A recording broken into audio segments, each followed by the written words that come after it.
সুন্দর বাংলাদেশ বিনির্মাণ হয়েছে আজ, সেই বাংলাদেশ বিনির্মাণে আমি আপনাদের হুইল চেয়ারে করে এই লড়াইয়ে অংশগ্রহণ করতে দেখেছি এবং আপনাদের হুইল চেয়ারে করে অংশগ্রহণ করা 1,00,000 স্বাভাবিক মানুষের শক্তির চেয়ে আপনাদের একটা স্ক্রেচে ভর করে রাজপথে নামা আর একজন হুইল চেয়ারে ভর করে রাজপথে নামাটা 1,00,000 শক্তিকে অতিক্রম করে এই নতুন স্বাধীন বাংলাদেশকে তৈরি করেছে। আপনারা তো শুধুমাত্র শারীরিকভাবে কিছুটা অক্ষম, আর বিগত 17 বছর তো আমাদের পুরো বাংলাদেশের 18 কোটি মানুষকে পঙ্গু করে রাখা হয়েছে, অর্থনীতিকে পঙ্গু করা হয়েছে, স্বাধীনতাকে পঙ্গু করা হয়েছে। আমাদের মুখ ছিল, আমরা কথা বলতে পারিনি, আমাদের স্বাধীনতা ছিল, ফ্রিডম অফ চয়েস ছিল, সেটাকে পঙ্গু করে রাখা হয়েছে, ডিসেবল করে রাখা হয়েছে। যে ইসলাম অন্ধ সাহাবী আব্দুল্লাহ ইবনে মাকতুম রাদিয়াল্লাহু তাআলাকে গভর্নর নিযুক্ত করেছেন, মদিনার মসজিদে নববীর ইমামের দায়িত্ব দিয়েছেন, আমরা ইসলামী ছাত্র শিবির কথা দিচ্ছি আপনাদেরকে শুধু সংবর্ধিত ফুল দেওয়া, বক্তব্য দেওয়া, শুধু কথা শোনা নয়, আপনাদের বঙ্গভবন, সংসদ ভবন এবং আমাদের বাংলাদেশের প্রত্যেকটি গুরুত্বপূর্ণ জায়গায় আপনাদেরকে নেতৃত্ব দেওয়ার কাতারে সামিল করা হবে। কারণ এটা ছাত্র শিবিরের বক্তব্য নয়, এটা ইসলাম কর্তৃক অর্পিত দায়িত্ব জাতির প্রতি। এই দায়িত্বকে পালন না করলে শুধু দুনিয়ায় জবাবদিহি করতে হবে না, আল্লাহর কাছেও আমাদেরকে জবাবদিহি করতে হবে।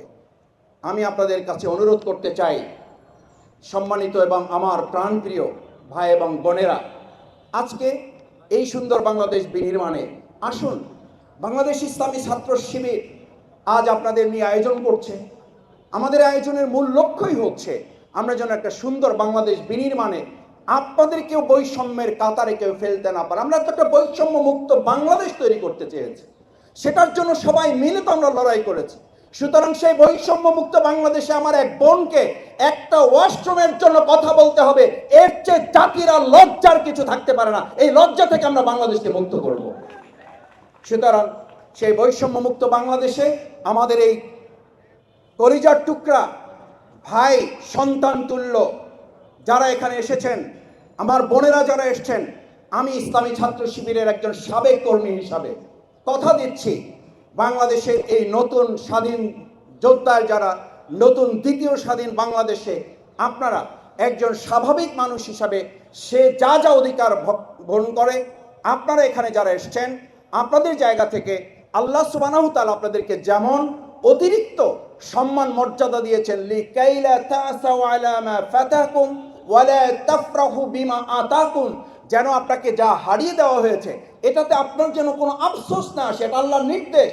আমি শুধু এই অনুরোধ করে কথা শেষ করতে চাই, আমাদের মধ্যে যেন আফসোস কাজ না করে। আবার আমি এখানে সব কিছু আমার আছে, আমার মধ্যে যেন অহংকার কাজ না করে, কারণ এটা আল্লাহ সুবহানাহু ওয়া তাআলার নির্দেশ, এটা আল্লাহ তাআলার একটা ব্যতিক্রমী ফয়সালা। সুতরাং সেটার উপরে যদি আপনি ধৈর্য ধারণ করতে পারেন এবং দেশ এবং রাষ্ট্রের এই দায়িত্ব পালনে আমরা আমাদেরকে যদি প্রস্তুত করতে পারি, আপনি যতখানি আপনাকে প্রস্তুত করে এই অদম্য মেধাবীর জায়গায় নিয়ে এসেছেন, আমরা তার চেয়ে কয়েক গুণ সম্মান এবং মর্যাদার জায়গায় আপনাকে পৌঁছানো হবে। আজকের 48তম প্রতিষ্ঠাবার্ষিকীর সবচেয়ে বড় অঙ্গীকার, সেই অঙ্গীকারে আপনাদের সবাইকে সাদর আমন্ত্রণ।